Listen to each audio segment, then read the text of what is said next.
So we're starting today in the Windham Fabrics Ruby+Bee Fabric Challenge.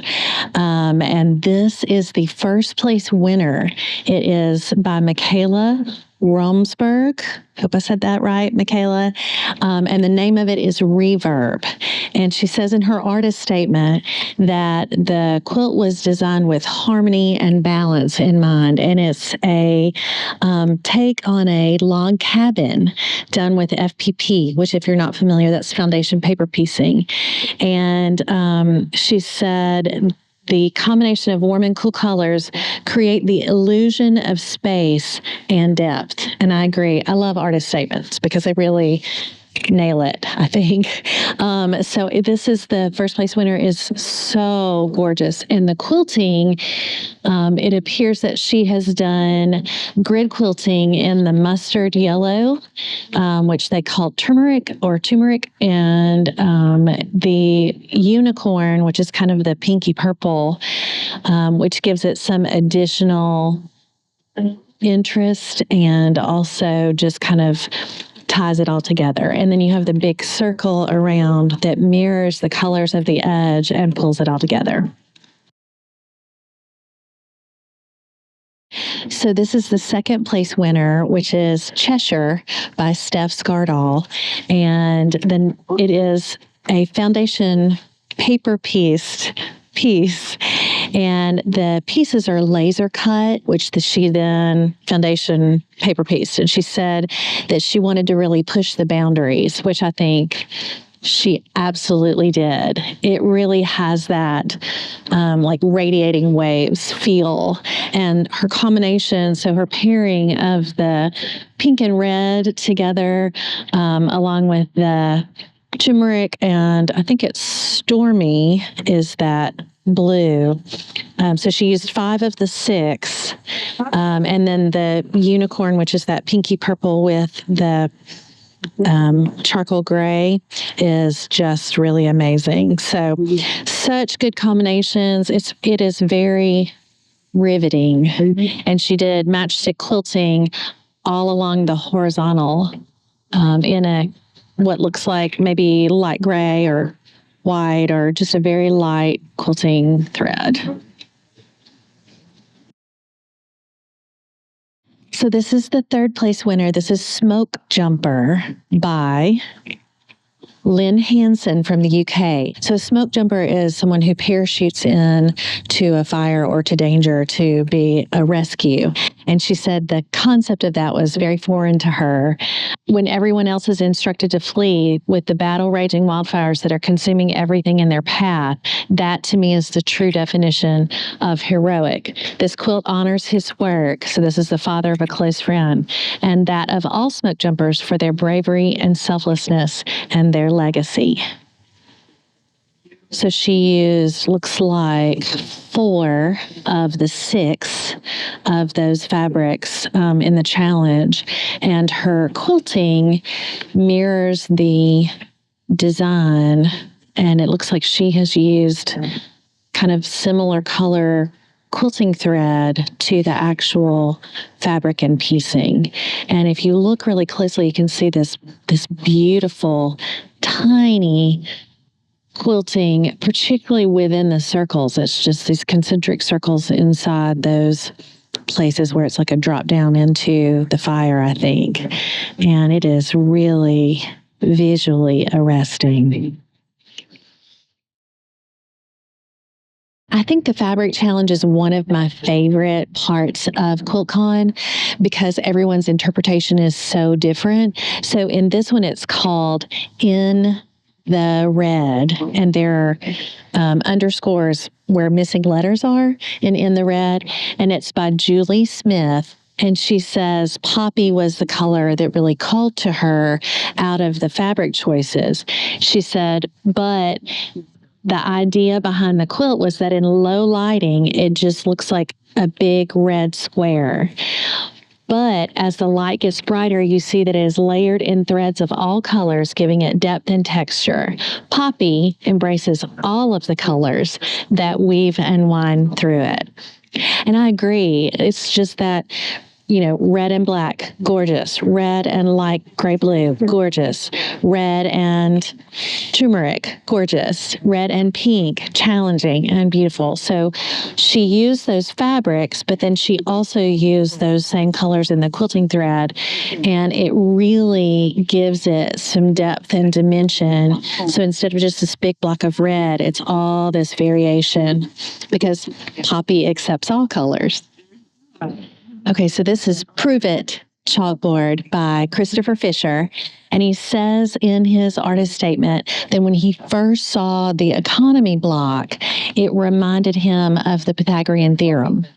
And so he said he modified the block using 30, 60, 90 triangles and moved them around, maintaining the same area of pink, red, or gold in each block.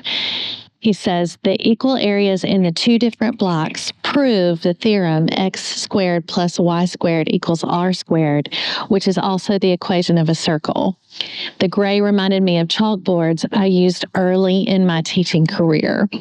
So again, I say math, and fabric, and quilting. It's like the perfect marriage of three wonderful things. And I feel like Christopher really nailed it. It does feel like I'm standing in front of a chalkboard with geometric theorems being proven. I like this so much.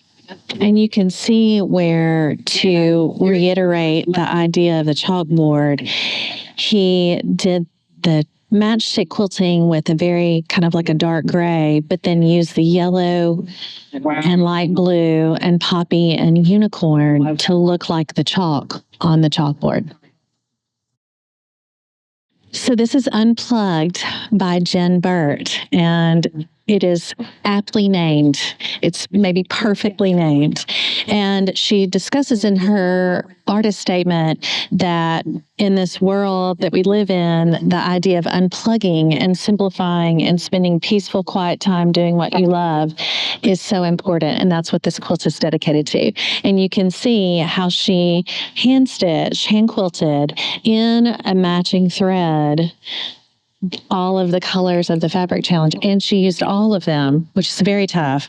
And the quilting really does reinforce the message and idea of the quilt. So it's really cool that she used the hand quilting to reiterate that the theme of unplugging. Yeah. So the big gigantic plugs that are not plugged in, and then don't you know she just had a great time hand stitching.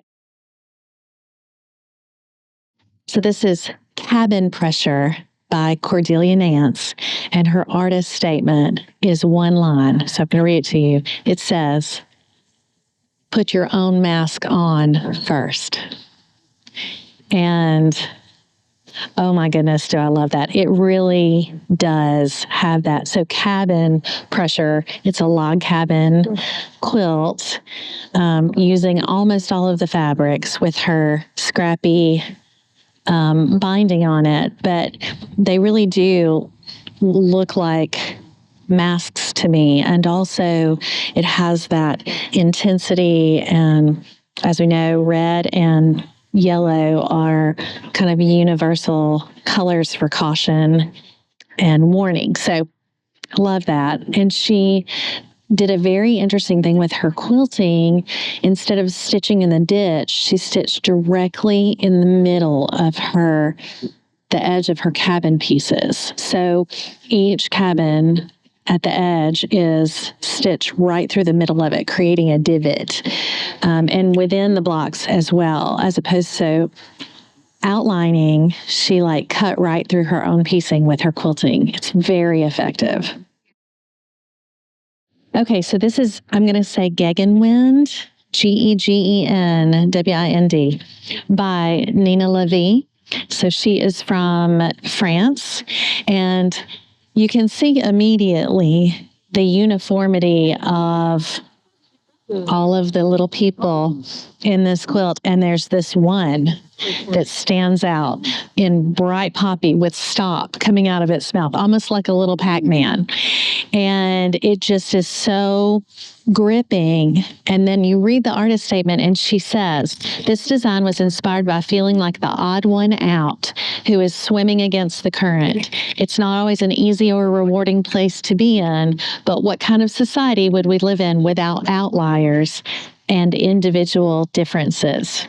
The hand quilting in particular with this one unique little individual in the poppy really does very effectively call attention to not only is the little person is different, but also there's a vibrancy and a call to difference, I guess, just a call to uniqueness that is really, really resonates with me.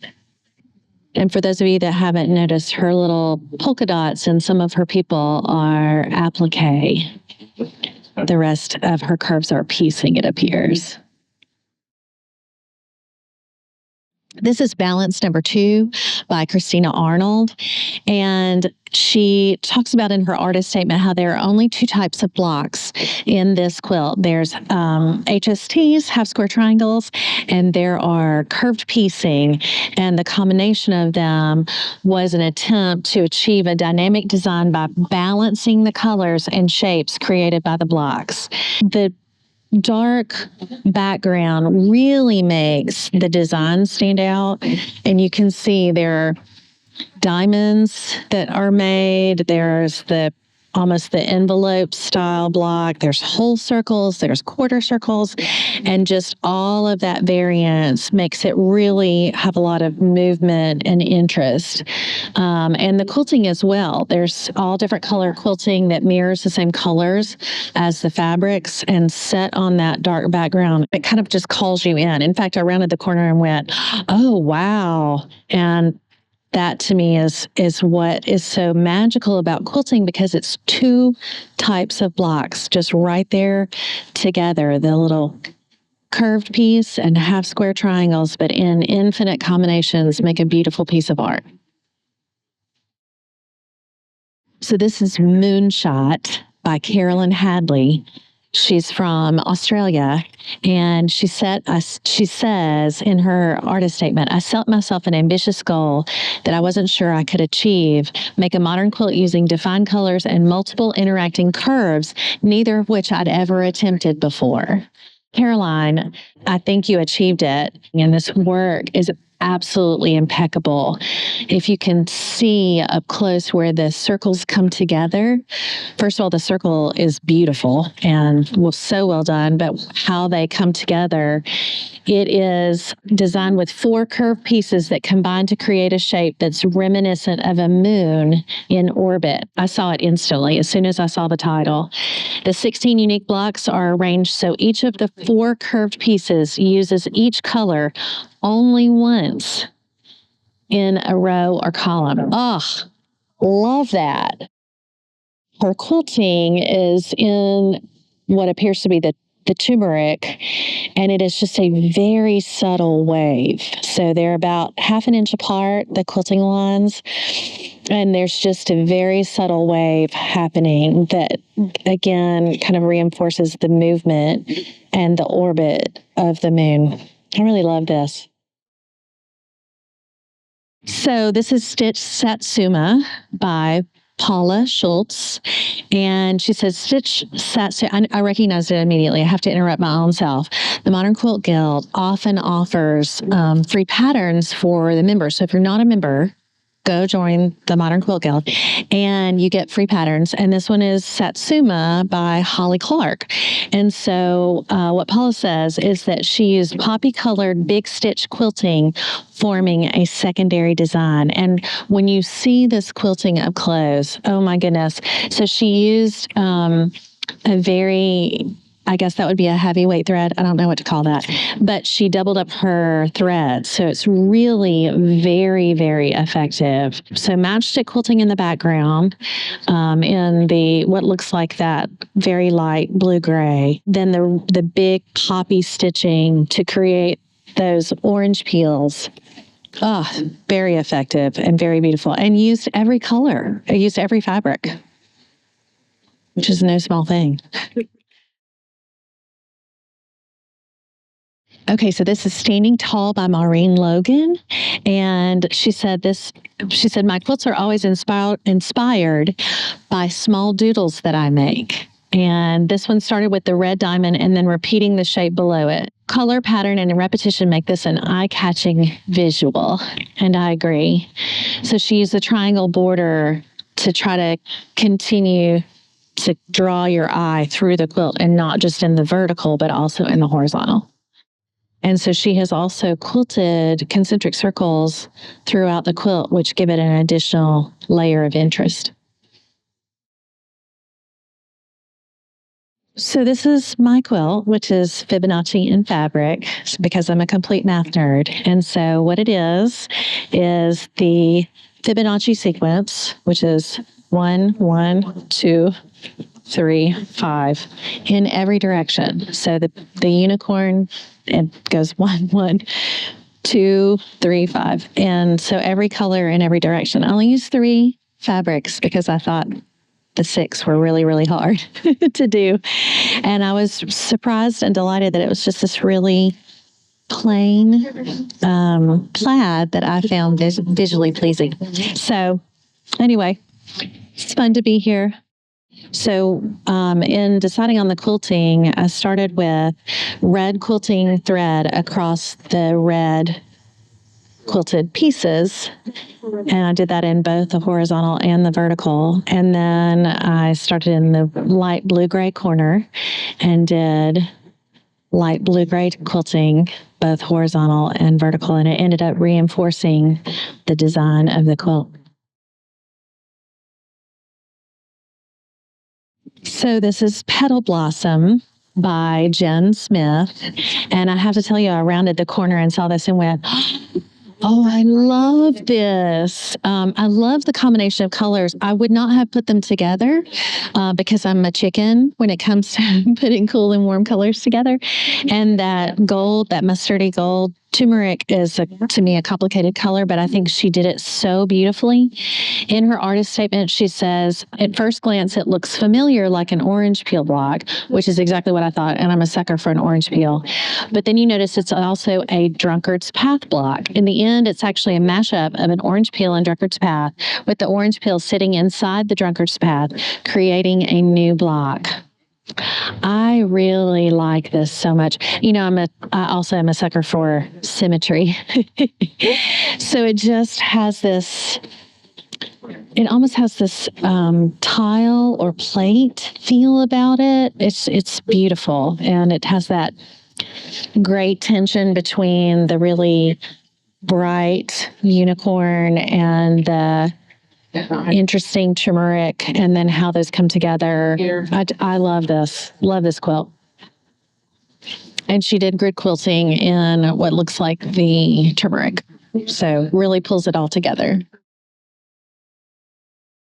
Okay, so this is Compass Star by Debbie Schultz from here in Arizona. And she said, what do you get when flying geese collide with a Dresden plate? Flying ducks circling the pond, of course. She made stacked flying geese cut into Dresden wedges that are pieced to form a central ring that's pieced into the background. Detail focused in background quilting with both 20 and, I'm sorry, that's not 20, that's a 12, and 50 weight thread and a bit of acrylic paint to bring the flying ducks home via the compass star. When I rounded the corner and saw this one, I thought it looked like a spirograph.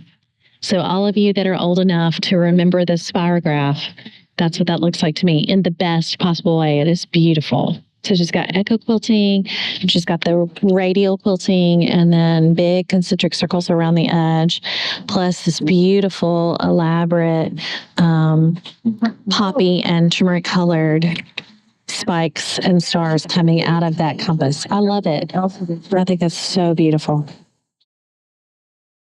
Okay, this is Folk Bloom number 2 by Jenn McMillan. And she said, based on an original drawing and inspired by symmetrical folk floral motifs. This design was created as an ode to my love and obsession with the evil eye, a charm to protect oneself from evil, ill intentions, or inadvertent curses. I also see it as a reminder to be kind, lest I unintentionally curse someone with my RBF. This is so interesting. It is so interesting, and it's so arresting. This eye, the iris on this eye, and she did the specular highlights in the pupil. There's hand tying here. There's like every fabric. There's teeny tiny quilting in the leaves of this. And this individual piecing and applique, I'm assuming. Probably have that wrong. Someone will correct me, I'm sure. And then the black, charcoal gray background. So this is Generate by Sharon Schuld from Canada. And she said this is based on the artist Peter Halley. I don't know if it's Hawley, Halley. And she says that the machines for modern living are all pervasive and now an integral part of much of daily livings, sometimes in the foreground and often behind and below the many layers of society. Color, play, and interaction help create both tension and depth. And you can see that here in this section that we're looking at with the turmeric and pink behind the poppy and pink, they do really have this depth, and it's reinforced by the quilting. So there's wavy quilting lines, there's half-inch horizontal quilting, there's some matchstick quilting in here in all different colors. So it really does have that layers of what's going on. So this is Semicircles by Kate Henderson from Australia. And she said she loves playing around with quarter circle blocks and also doing 2 color blocks, which I love that too. 2 color blocks and then add it into a larger quilt can become so interesting. So she said this quilt evolved from just playing around with those 2 ideas. I knew the colors in this year's challenge would be perfect for it. So you can see she put the poppy and that light gray blue together. I really should have learned the names of these fabrics, especially since I have a quilt in this challenge. So she did the poppy with the slate, the poppy with the rain cloud. She did the poppy with the unicorn, similar with the unicorn and turmeric, unicorn and I think that was Stormy. It's the dark one. And all quarter blocks sewn together to make semicircles makes it really interesting. This is Big Stitch by Susan Braverman. I happened to see a sneak peek of this on Instagram and I just about died, which you have to say it that way. I just about died. She said it reimagines the concept of hand stitching and childhood lacing cards. And it is perfectly done for that. It just really does look like those cards that when they're teaching you fine motor skills in early childhood, they'll hand you those cards in the shoestring sometimes or a piece of yarn and they're thread through and it develops those fine motor skills that are so critical in early childhood. Straight line quilting through what would be the cards and then the holes, if you will, are matchstick quilting, and then the actual lacing or stitch makes it look like it's a yarn that is made up of multiple fibers or a thread that's made of multiple fibers, and it's almost always on a spiral. So it really drives home the message that she was trying to create, that big stitch through all of the colors in the fabric challenge. So this is Calm Amidst Chaos by Patti Bourland. Let me make sure I have that right. By Patti Bourland. And she says in her artist statement, in this hectic world, it's sometimes hard to calm the mind and focus on what brings you joy. I find that I can tune out distractions when I'm creating beautiful quilts. I have to tell you, when you see something that says, I am in control, I'm going to resonate with that. That's going to resonate with me. And if you look closely at this quilting, it does feel very chaotic with the lines going in every direction, cutting across each other. There's some almost like an electric wire running through it. So it creates this tension of chaos. But if you look at the turmeric blocks with the very dark, the darkest one of the fabrics, there is stitch in the ditch quilting, and then she's embroidered on it. Feels very in control and feels very calm. So I really love that. And these three blocks that represent the calm are on a diagonal right through the quilt, and it just communicates this respite in the midst of the chaos. This is 70s by Sophie Thomas from Switzerland, and she said she worked on the staging of the colors with a drawing, combining whole or partial forms. When we saw this and I saw the title, again, I thought it was really very well named. She has straight line quilting through the straight line parts of her curves.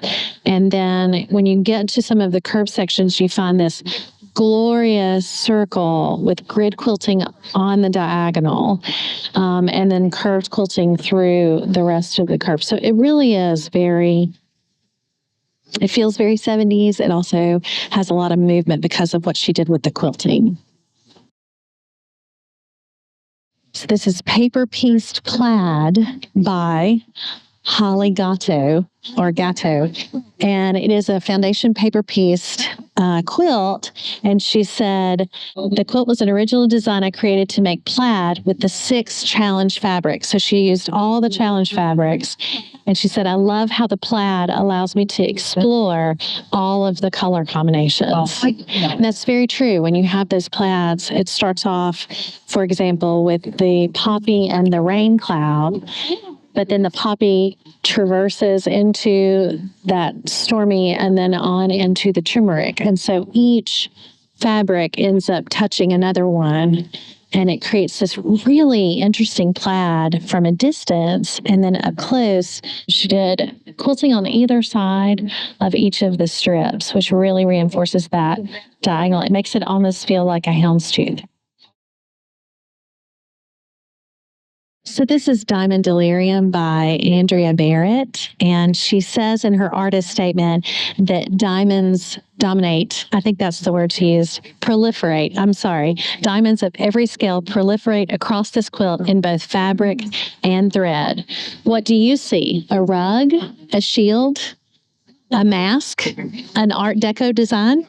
I love that. Quilts that create this environment where you can see what you want to see in them. So she has teeny tiny quilting in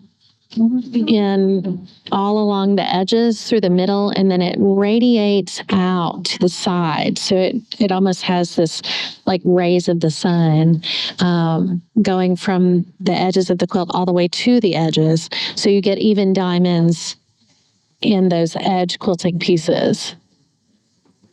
And then almost an argyle at the very center of the quilt. The argyle is such a traditional shape and form, and yet it's mixed in with all of this other diamond shapes that really, there's a lot of movement here. I guess that's the best way to describe that. So this is Happy Flowers by Kate Henderson, and she says her obsession with quarter circles continues with this quilt, and I love it. It's like Happy Flowers. It makes me happy. In her semicircles, she liked the pairings of the two together. This one is the same, except it's got a continuous background. So with that dark background and light quilting on top of it, the way she has put her quarter circles together to make the flowers, it has a completely different feel than her semicircles, and yet it is still just as lovely and just as interesting. So this is Marionette by Patricia Heath, and she says, I couldn't resist using all 6 of the challenge fabrics. Given a choice, I will always go for the scrappy prints, so it is no surprise that when I design with solids, my improv technique feels like making fabric with scraps. So We are like bookends to each other. I'm the opposite. I couldn't figure out a way to use all six. And I typically lean toward solids and go for less scrappy and more continuous. But I love this because of the embrace of all of the fabrics and the improv blocks that she made. And then what she did with the quilting is just really fascinating. So she used a lot of different color quilting threads in very tiny straight line stitching. It reminds me of maximalism, actually. She said, "This time I began in my usual way and moved out from the center to improvise a medallion. This slightly off-kilter result is reminiscent of the bouncy movements of the marionette." So this is Take a Bow, aka The Ballerina Bow, by Leslie Swearinger. And in her artist statement, she said this represents her daughter when she was 15 performing the unthinkable. She choreographed her own on-point ballet solo and wore a beautiful Russian tutu and leotard in all black. This is her bun and her hair. This is her back and the form of her body with her arms and legs. And the whole radial circle is her tutu. Y'all. And then it's all on this poppy background. So what she's done is highlighted her daughter as she's taking this bow. So she did a classical ballet to a Rolling Stones song. So it was really shocking and kind of took down the house. And so this is her daughter. And you can see in this quilting, so this subtle curve of her back, and then the quilting that reinforces the female form. It really, gosh, this is incredibly creative and incredibly imaginative. And what a wonderful tribute to Leslie's daughter. I think this is amazing. And it's huge. It's really big for a Fabric Challenge quilt.